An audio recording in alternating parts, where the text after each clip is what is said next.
For today's video, magre-review tayo ng Mio.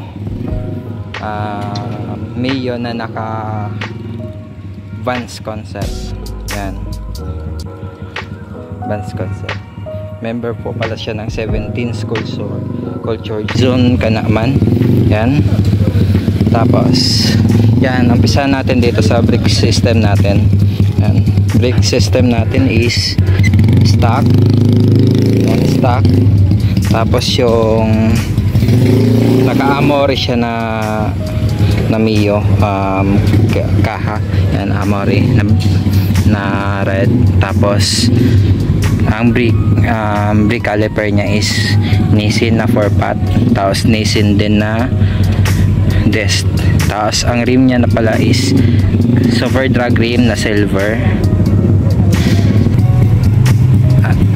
Ang gulong niya pala is 200 yan, 2.00 17 yan, rim 17 yan. Tapos may basket na siya. Tapos CNC, naka full CNC bolts na siya. Yan, full CNC bolts. Tapos stock na shock. Tapos stainless na double stand and single stand. Yan. Tapos dito usual Super Drag rim na silver. Tapos ang size ng gulong niya is 2.25 by 17. Yan, 2.25 by 17. Ganyan yung mga gulong ng Vans, malalaki talaga.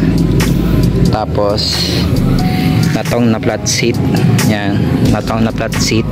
Tapos stock na pipe.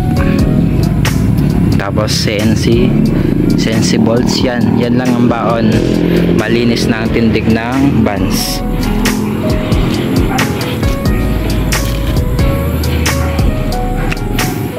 May side mirror din siya. So yun ang una, hindi ko na papatagalin yung video ko. Yun ang una yung review natin dito sa Mio. Yan.